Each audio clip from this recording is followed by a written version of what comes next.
ایک صاحب تھے, کافی امیر تھے, اپنا بنگلہ بھی تھا, اپنی گاڑی بھی تھی, اللہ پاک نے بہت دیا تھا. شام کو گھر آئے, بچوں کے ساتھ وقت گزارا, کھانا کھایا اور اس کے بعد اپنے بستر پر لیٹ گئے. رات ہو گئی تھی, بڑا نرم بستر تھا, ٹھنڈا کمرہ تھا, مگر کروٹ بدلتے جا رہے تھے, نیند نہیں آ رہی تھی. اب نیند بھی اللہ پاک کی نعمت ہے, جس کو آ جائے. لوگ اس کی بھی قدر نہیں کرتے, پوچھو اس سے جس کو نیند نہیں آتی. اب کافی دیر تک کروٹ بدلنے لگا کہ پتہ نہیں کیوں نیند نہیں آ رہی, چلو آج تھوڑی سی فریش ایئر لیتا ہوں, شاید نیند آ جائے. گھر سے باہر نکلے, گاڑی سٹارٹ کی اور آگے چلتے رہے اور گھومنے لگے گلیوں میں. اچانک ایک مسجد نظر آئی اور مسجد کا دروازہ کھلا نظر آیا. کہ چلو یار ایسے ہی گھوم رہا ہوں, ذرا مسجد کے اندر چلا جاتا ہوں, وضو کر کے کچھ 2 رکعت نفل پڑھ لیتا ہوں. مسجد کے باہر گاڑی پارک کی, وضو کیا, مسجد کے اندر داخل ہوئے تو جیسے ہی مسجد کے اندر گئے پوری مسجد خالی, مگر ہلکی ہلکی کہیں سے رونے کی آواز آ رہی. رات کو اس وقت کون ہے مسجد میں اور کیوں رو رہا ہے؟ تو دیکھا کہ ایک کونے میں ایک غریب آدمی اللہ کی بارگاہ میں ہاتھ اٹھائے رو رہا ہے اور روتے روتے اللہ کی بارگاہ میں عرض کر رہا ہے کہ اے اللہ, میری بیٹی بیمار ہے, ڈاکٹر نے آپریشن کا کہا ہے, مجھ غریب کے پاس پیسے نہیں ہے, کہاں سے لاؤں؟ اے رب کریم, تو ہی اسباب بنانے والا ہے, مجھ غریب کی حالت زار پر رحم فرما. اس امیر شخص کو سمجھ آ گیا مجھے نیند کیوں نہیں آ رہی تھی, مجھے کہیں بھیجا گیا ہے, میں ڈھونڈتے ڈھونڈتے اسی کے لیے آیا ہوں. اللہ اکبر. وہ غریب کے پاس گیا, جیب میں جتنی رقم تھی نکال کر اس کے پیش کر دی کہ بھائی یہ لے لو اور میرا یہ کارڈ بھی رکھ لو, کبھی بھی ضرورت پڑے تو مجھ سے بات کر لینا. اس غریب شخص بھی کیسا خوددار تھا, اس نے کارڈ واپس دیا کہ مجھے ایڈریس کی ضرورت نہیں ہے, میرے پاس ایک ایڈریس موجود ہے. تو کون سا ایڈریس موجود ہے؟ بولا یہ ایڈریس ہے نا, اللہ کی بارگاہ میں آیا, اس نے تمہیں بھیج دیا, جب دوبارہ ضرورت پڑے گی تو بھی اسی کی بارگاہ میں آ جاؤں گا. سارے دروازے بند ہو جائیں, میرے کریم کا دروازہ کھلا ہوتا ہے. ہمارا پرابلم ہے ہم جاتے ہی نہیں اس کے پاس. اچھا اپنا ایک چھوٹا سا ٹیسٹ لے لو نا, تاکہ اندازہ ہو جائے گا آپ کو.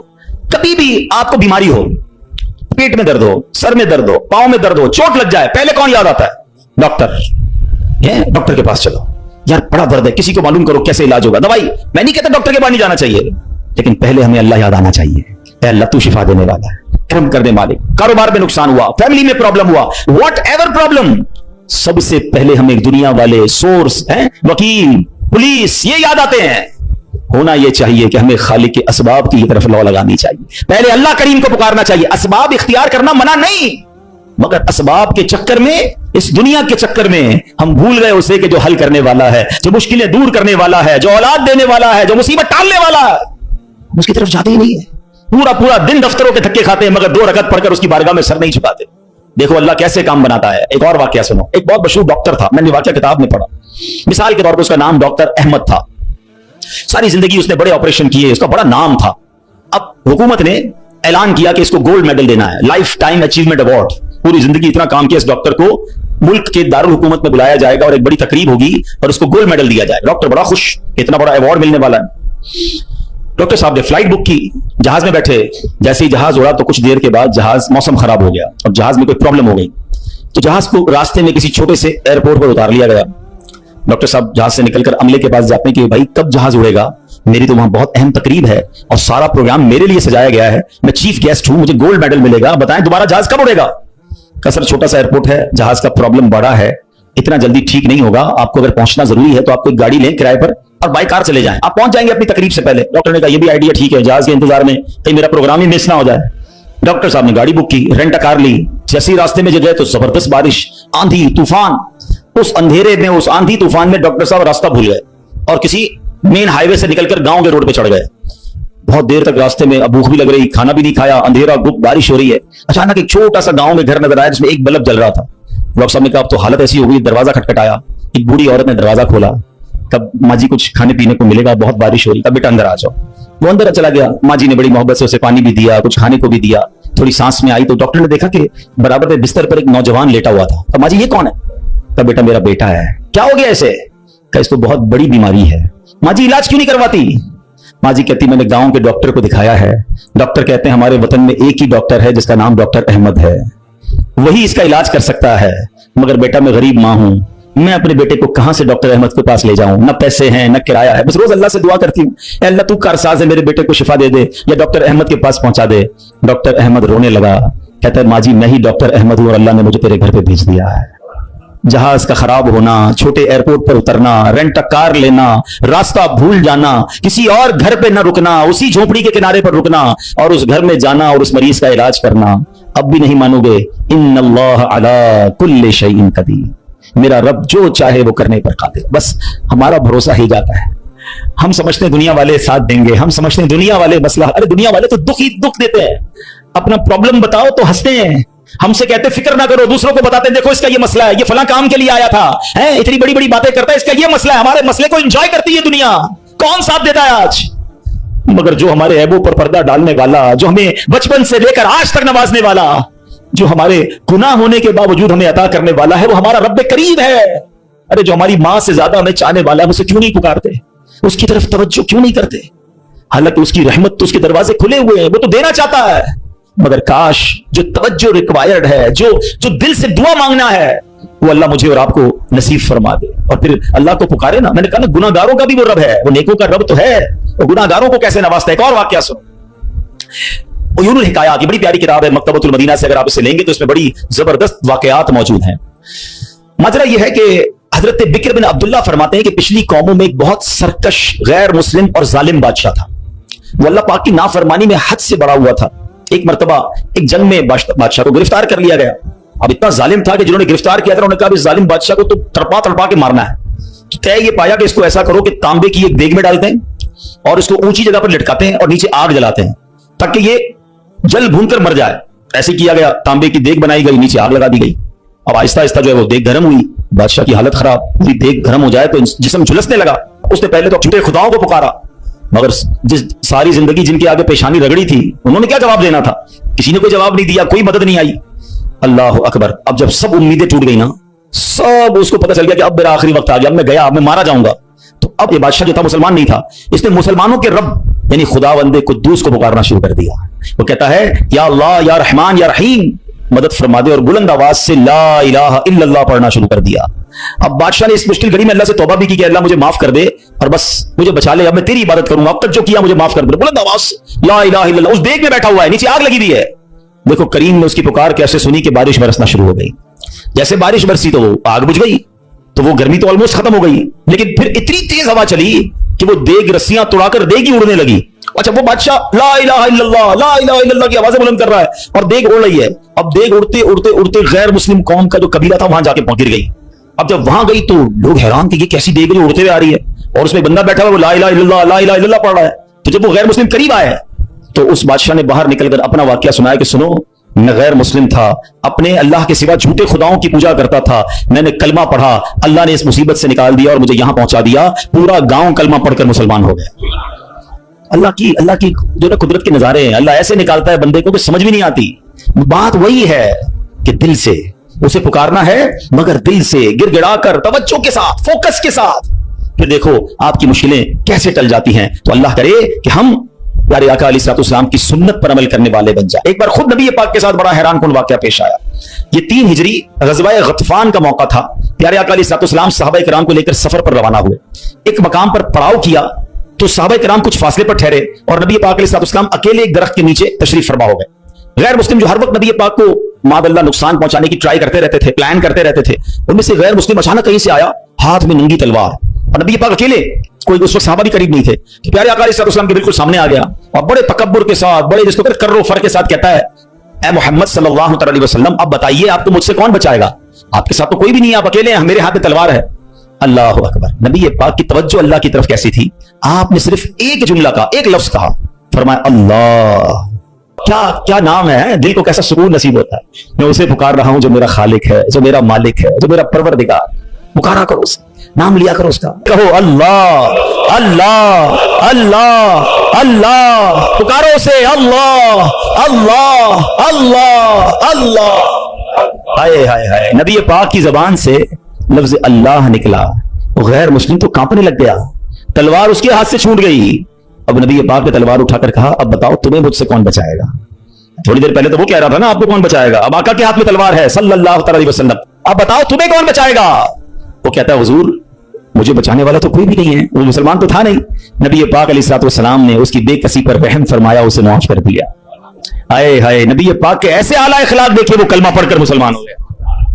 दुश्मन आ जाए तो चादर भी बिछा देते हैं, हम माफ करेंगे। जान लेने आया था, आका ने उसे माफ किया। हमारे मिजाज के खिलाफ बात करते, सारी जिंदगी दुश्मनी ले लेते, मुझे गाली दी, मुझे बुरा भला कहा, मुझे नुकसान पहुंचाया, कब तक बदले लेते होगे यार? हैं? नबी ये पाक के उम्मती हो तो माफ करना भी तो सीखो। आका अलैहिस्सलाम जानी दुश्मन को माफ कर देते, हम अपने भाई को माफ करने के लिए तैयार नहीं होते। नहीं मैं नहीं जाऊंगा भाई के घर, हम नहीं जाते फला रिश्तेदार के घर, हम नहीं बुलाते किसी को दावत में। छोटी छोटी बातें हैं। कभी दावत नहीं दी थी आपको इस वजह से, कभी सीधे मुंह बात नहीं कर सके, आपको वेलकम नहीं कर सके, आपको तोहफा नहीं भिजवाया। इतनी छोटी बात पर आपने रिश्तेदारियां खत्म कर दी। और एक तरफ कहते हो कि नबी पाक के उम्मती, आका के गुलाम। अच्छा नाते सबको याद हैं? याद करो ना, नबी पाक की सुन्नत पर तो अमल करो, किसी को तो माफ करो। बंदा कहता मैं बताता हूं, मुझे गाली दी है, अब मैं बताता हूं। वो एक गाली देता है, इधर से 7 गालियां जाती हैं। और सही बात यही है, जो कहते हैं मैं बताता हूं, वो वाकई बता देता है वो कौन है, उसके अंदर कितना गंद भरा हुआ है। अगर वो आपके साथ बुरा कर रहा है तो आपको किसने इजाजत दी है बुरा करने की? एक अजीब सा जुमला मशहूर कर दिया गया है कि जनाब हम शरीफ के साथ शरीफ हैं, बदमाश के साथ बदमाश हैं।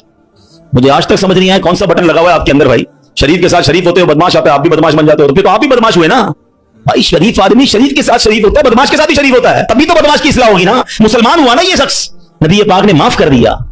तो खुदारा आका की सुन्नत को अदा करें, और जैसी भी मुश्किल, जितनी बड़ी मुश्किल हो, आप बस दुआ करें, अल्लाह को पुकारें, अल्लाह को याद करें, तवज्जो अल्लाह की तरफ जाए। अच्छा एक और चीज, एक और टेस्ट करते हैं। कोई नुकसान हो गया है, कोई तकलीफ हो गई, आप हमारी हम जिस जनरेशन के, मैं जिस जनरेशन का हूं, शायद अब तो ऐसा नहीं है, जो बुजुर्ग बैठे उनसे पूछें कि हमारी माएं या हमारी नानी दादी बच्चे को सुलाती थी तो जिक्रुल्लाह करके सुलाती थी, हैं? आमीना बीबी के गुलशन में कैसे पढ़ती थी? आमीना बीबी के गुलशन में आई है ताजा बहार, पढ़ते हैं सल्लल्लाहु वसल्लम आज दरो दीवार। नबी जी अल्लाह अल्लाह अल्लाह ला इलाहा हो अल्लाह अल्लाह अल्लाह ला। रात बच्चे को सुला रहे हैं तो जिक्र इलाही हो रहा है, नाते सुनाई जा रही हैं, बच्चे को कुछ लग जाए तो हस्बी अल्लाह या अल्लाह खैर है। अब तो अजीब अजीब बातें हैं। रात को मोबाइल पकड़ा दिया हाथ में, गाना देखते हुए, म्यूजिक देखते हुए, कार्टून देखते हुए, अब्बा भी सो रहा है, बच्चा भी सो रहा है। सुबह उठते ही भाई वुजू करवा के फजर पढ़ाया जाता था, कलमा पढ़ाया जाता था। मुझे अपना याद है कि हम जब छोटे थे तो स्कूल जाना होता था, तो फजर की नमाज के बाद फिर सो गए, तो हमारे उस वक्त रेडियो पाकिस्तान पे, जो मेरी उम्र के लोगों को पता होगा, अब तो पता नहीं है, सुबह 7 बजे जो ना वो दुरूद पाक चलता था। अल्लाहुम्मा सल्ली अला सय्यदिना मुहम्मदिन नबियल उम्मी व अला आलिही व सहबिही बस। मुझे याद आ रहा होगा ये कंटिन्यू चलता था, तो वालिदा उसको ऑन करके बड़ी आवाज कर देते थे, तो खुद ही आंख खुल जाती थी, खुद ही दुरूद से उठाया जा रहा है। ये अंदाज था हमारे घरों का कि सुबह सुलाते उठाते वक्त, रात सुलाते वक्त, बच्चे घर से जा रहा है, अल्लाह रसूल के हवाले है, गौस पाक के हवाले। यानी हमारी ट्रेनिंग इस तरह होती थी कि बात बात पर अल्लाह का जिक्र, अल्लाह के रसूल का जिक्र। अब तो कोई तकलीफ हो, ओ पता नहीं अंग्रेजी में पता नहीं क्या क्या आवाजें निकाल रहे होते हैं, मादल्ला गालियां मुंह से आ रही होती, लेकिन है नहीं, पहले तो जुबान से या अल्लाह खैर, फौरन जिक्र इलाही। यानी हमारी ट्रेनिंग ये हुआ करती, होनी भी यही चाहिए मुसलमान की कि हम तकलीफ में भी। अच्छा फिर एक और अजीब बात पता है क्या है, चलें अब मैं दूसरी तरफ ले आता हूं अपनी गुफ्तगू को, कि तकलीफ में तो हम अल्लाह को याद करते हैं, जब तकलीफ खत्म हो जाए तो फिर कहां चले जाते हैं? अच्छा बाजू का पता है कि अचानक मस्जिदों को नया आदमी नजर आने लगता है ना, टोपी भी पहनी हुई, हाथ में तस्बीह भी है, खैर तो ये किधर से आया भाई, 5 नमाजें भी पढ़ रहा है, बाजू का नमाज से भी पहले आ जाता है, तो पूछो खैर तो है, बस वो वालदा हॉस्पिटल में है या फला प्रॉब्लम है। बहुत अच्छी बात है, मैं खुदा ना खास्ता डिस्करेज नहीं कर रहा, मगर इधर वो प्रॉब्लम दूर हुई, इधर मरीज ठीक हुआ, इधर मसला हल हुआ, वो बंदा ही गायब हो गया मस्जिद से। तो ये क्या है? हम खुशी में भी अल्लाह के बंदे हैं, हम गम में भी अल्लाह के बंदे हैं, हम गमों में भी उसे पुकारें, हम खुशी में भी उसे याद रखें। और ये बात मैं नहीं कह रहा, ये अल्लाह करीम ने कुरान मजीद फुरकान हमीद में इरशाद फरमाया, और ये काफिरों की आदत अल्लाह ने इरशाद फरमाई। सुनो, अल्लाह कुरान में फरमाता है, व इज़ा मस्सल इंसान दुर्र दआना लिजंबिही औ काइदन औ काइमा। अल्लाह फरमाता है जब आदमी को तकलीफ पहुंचती है तो लेटे हुए और बैठे हुए और खड़े हुए हर हालत में हमसे दुआ करता है। बहुत अच्छी बात है, मगर आगे क्या हुआ? अल्लाह फरमाता है फिर जब हम उसकी तकलीफ दूर कर देते हैं तो यूं चल देता है गोया कभी किसी तकलीफ के पहुंचने पर हमें पुकारा ही नहीं था, याद ही नहीं रहता अल्लाह का घर। सच बताओ ऐसा हम नहीं करते? प्रॉब्लम हो तो घर में कुरान खानी कराओ, दुरूद पाक का खत्म करवाओ, इमाम साहब के पास चलते हैं, दुआ करवाते हैं, जरा मस्जिद में दुआ करवानी है। अरे भाई दुआ कर दी, तुम्हारा मसला हल हो गया, अब गए किधर? ये अल्लाह पाक से क्या ताल्लुक बना रहे हो? ऐसा ना करें। देखिए आप अपने अंदाज में समझें, मैं बिना तमसील समझा रहा हूं। कोई बंदा वो है जो आपसे जब मिलता है अपने मतलब के लिए मिलता है, बल्कि ऐसे भी लोग होते जब बातें समझ आ जाती है, कोई काम ही लेकर आया होगा, इसका कोई मसला अटका है ना तो आज चेहरा दिखाया है, तो उस बंदे की क्या इज्जत होती है आपके पास। और एक बंदा है जो रोज मिलता है, मोहब्बत करता है आपसे आपके पास आके बैठता है, कभी कभी मसला भी बयान कर देता है, लेकिन मसला ना भी हो तो आपके पास जरूर आता है, वो दोस्त होता है ना। فرق ہے نا, ایک मतलब के वक्त तुम्हारे पास आता है, एक रोज तुम्हारे साथ पास आता है. अब बिला तमसील समझो, जो मतलब के वक्त अल्लाह की बारगाह में जा रहा है, जो किसी मुश्किल के वक्त रब के पास जाता है, और जैसे ही रब अपने कर्म से मुश्किल आसान कर दे वो गायब हो जाता है. तो ऐसा ना किया करो, अल्लाह के घर में आया करो, मस्जिदों में बैठा करो, नमाजों की पाबंदी किया करो और अल्लाह को हर हाल में पुकारा करो. फिर देखो वो रब करीम आपकी कैसी कैसी मुश्किलें आसान फरमाएगा. और हमारे असलाफ तो किस तरह अल्लाह को गम में याद किया करते. अल्लाह अकबर. एक बार बड़ा खूबसूरत वाकया, फिर इंशाल्लाह अपना बयान में खत्म करता हूं. अबुल हसन सिरी सकती रहमतुल्लाहि अलैह का वाकया. आपकी खिदमत में एक मतलब आपकी पड़ोसन आई और अर्ज करती है कि अबुल हसन रात मेरे बच्चे को सिपाही उठा कर ले गए और उसे बड़ी तकलीफ देंगे, आप कुछ कीजिए, मेरे बेटे के लिए सिफारिश कीजिए. और उस पड़ोसन की फरियाद सुनकर सैयदना अबुल हसन ने क्या किया, जानमाज बिछाई या खड़े हुए और खुशी व खुशू के साथ नमाज शुरू कर दी. अब पड़ोसन कह रही मैं इनसे सिफारिश कराने नहीं हूं, बच्चा मेरा जेल में है, पता नहीं कितनी पिटाई करेंगे उसकी, और ये हजरत नमाज पढ़ने लग गए. अच्छा नमाज भी आपने बड़ी तवील ना मजेदार खुशी व खुशू से पढ़ रहे हैं. अच्छा जब काफी देर हो गई ना तो वो औरत कहती है हजरत जल्दी करें, मेरे बच्चे को कैद में डाला हुआ है वो और उसकी तकलीफ पहुंचाएंगे. आपने जल्दी नहीं किया, आपने सुकून से नमाज पढ़ी और जब नमाज से सलाम फेरा ना तो कहा है मेरी बहन तुम्हारा ही तो मामला हल करवा रहा था, तुम्हारा मसला ही तो हल कर रहा था. अभी आपने कहा तो पड़ोसन भागती गई, उसकी बच्ची भागती गई, अम्मी घर आ जाए, भाई आ गया वापस, बेटा घर आ गया. आपने कहा मैं वही तो मसला हल कर रहा था, जिधर से हल होना है उधर आपने रुजू कर लिया. ये तरीका बता दिया हमें. प्रॉब्लम होना वजू करें और 2 रकात सलातुल हाजात पढ़ें. हाँ अल्लाह के पास, या अल्लाह तेरी बारगाह में आ गया हूं, जो प्रॉब्लम है, आपकी रिपोर्ट गलत आ गई है, आपकी डॉक्टर कहता है प्रॉब्लम है, आपको जनाब कोई कर्जे का मसला आ गया है, कोई भी प्रॉब्लम, माल खराब हो गया है, 2 रकात पढ़े. किसी के पास पहले ना जाओ, पहले अल्लाह के पास. अल्लाह भेजेगा आपको, अल्लाह आपके पास रास्ते बनाएगा. आप इंशाअल्लाह नमाज पढ़ें, अल्लाह को पुकारें, आपको इंशाअल्लाह ऐसा रास्ता सुझाई देगा कि काम सारे सीधे हो जाएंगे. हम पहले कहीं और जाते हैं, हम रब के पास क्यों नहीं जाते? हम सब के पास जाते हैं, हम रब के पास नहीं जाते. हम सब पर भरोसा करते हैं, हम रब पर भरोसा नहीं करते. आज के इस बयान में एक बात सीख कर जाना है कि मेरी मुश्किलों को हल करने वाला कौन है. जोर से बोलो ना, एक बार और बोलो. परेशानी दूर करने वाला कौन है, बीमारी दूर करने वाला कौन है, मुसीबत टालने वाला कौन है, मुझे इज्जत देने वाला कौन है, मुझे जिल्लत से बचाने वाला कौन है, मुझे दुश्मनों से बचाने वाला कौन है, मेरे गमों को दूर करने वाला कौन है, मेरी बेकरारी को दूर करने वाला कौन है, दिल में चैन डालने वाला कौन है, अरे मुझे अपने घर काबे को दिखाने वाला कौन है, मुझे हज पर बुलाने वाला कौन है, मुझे मदीने की हाजिरी का शरफ देने वाला कौन है, मुझे अपने महबूब का सच्चा आशिक बनाने वाला कौन है, मुझे गुनाहों के दलदल से निकालकर नेकियों के रास्ते पर चलाने वाला कौन है, और सुनो इंशाअल्लाह मुझे जन्नत में भेजने वाला कौन है. तो जब सब देना उसने है, सब मिलना उससे है, फिर क्यों जाते उधर? उसका दर थाम लो, उससे मोहब्बत करो, उस पर यकीन करो और उससे पुकारो. मैंने आज आपको कुरान के जरिए, हदीस के जरिए, वाकयात के जरिए समझाया कि जब जब उससे पुकारा गया है उसने अपने कर्म के दरवाजे खोले हैं और उसने मुसीबतों को हल कर दिया है. हाँ कभी कभी ऐसा जरूर होता है कि मैं जो मांगू वो मुझे नहीं मिलता, मैं जो मांगू उसमें लेट हो जाता है. अब उसमें शैतान दिमाग में ख्यालात डालता है कि सारी बातें तो मौलाना साहब ने कर दी, मगर मैं तो बहुत सालों से दुआ कर रहा हूं, मेरा तो मसला ही हल नहीं हो रहा. मैं तो रो रो के दुआ भी करता हूं, तहज्जुद में भी दुआ की, काबे के सामने जाकर भी दुआ करके आया, फलां बहुत बड़ी नेक शख्सियत से भी दुआ कराई. हाँ अब ये वसवसा भी आज समझ लो, इसको हल कर लेते हैं ना. अल्लाह से हर हाल में मोहब्बत करनी है, ठीक है. अब इसके बहुत सारे जवाब बन सकते हैं. पहले तो मैं आपको एक हदीस सुना देता हूं ताकि आपको तसल्ली हो जाए. हदीस पाक में आता है जिसका मजमून है कि जब कोई फाजिर, फासिक, गुनाहगार, काफिर अल्लाह को पुकारता है ना तो अल्लाह फरिश्तों को फरमाता है इसका काम जल्दी कर दो, मुझे इसकी आवाज पसंद नहीं आ रही है. और जब कोई अल्लाह का प्यारा उसे पुकारता है ना, अल्लाह फरिश्तों से फरमाता है अभी इसका काम ना करना, इसको और पुकारने दो, मुझे इसका पुकारना पसंद आ रहा है.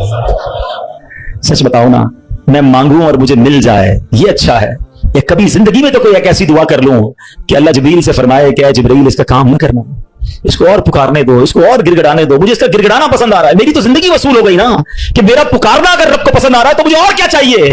वो पंजाबी शायर कहते थे जे सोना मेरे दुख में राजी, मैं सुख नू चुल्ले पावा, फिर मुझे करना क्या है सुख को अगर मेरा मालिक मेरे दुख में राजी है. अरे रब राजी है तो सब राजी है. पहले तो ये यकीन लाओ ना अपने अंदर. फिर दूसरी बात, चलो लॉजिकली एक तो हदीस सुना दी, ताखीर में वावेला ना किया करो, क्या मालूम तुम्हारे लिए अल्लाह की तरफ से कुछ और इससे अच्छा लिखा हो. और एक लॉजिकली बात भी समझ लो ताकि आइंदा दुआ में ताखीर हो तो अल्लाह से शिकवा मत करना, अल्लाह से दूर मत भाग जाना, मोहब्बत में कमी ना आने देना, भरोसे में कमी ना आने देना. आपके घर में कोई बच्चा हो, उसको बुखार हो जाए, ठीक है ना, खांसी भी हो रही है, वायरल हो गया है और वो रो रहा है मुझे आइसक्रीम खानी है, आप खिलाएंगे? जवाब दीजिए. अच्छा वो क्या ठंडा पानी जूस पीना है, पिलाएंगे? अच्छा वो रोने लग जाए, खूब रोए, जिद करे, आप एक दोस्त भी बराबर में बैठा हो, यार कैसे जालिम बाप हो, आपका बच्चा रो रहा है, खिला दो ना आइसक्रीम, जूस पिला दो, क्या जाता है? क्या जवाब दोगे? दोस्त के कहने पे पिला दोगे? आप कहेंगे भाई मैं इसका वालिद हूं, मुझे पता है कि मुझे कब इसको क्या देना है, ऐसा ही है ना. तुम वालिद हो, तुम्हें पता है बच्चे को कब क्या देना है। मेरे मालिक को नहीं पता कब मुझे क्या देना है। मैं रो रहा हूं नहीं दे रहा, मैं गिड़गिड़ा रहा हूं नहीं दे रहा, मैं इल्तिजा कर रहा हूं नहीं दे रहा। अरे मान लो ना कि अगर वो नहीं दे रहा तो यही मेरे लिए बेहतर है। जिस दिन यकीन आ गया ना तुम्हें, फिर दुआ का मजा ही और होगा, फिर अल्लाह की मोहब्बत का अंदाज ही और होगा। काम हो जाए तब भी या अल्लाह तेरा शुक्र, काम नहीं हो तब भी या अल्लाह तेरा शुक्र।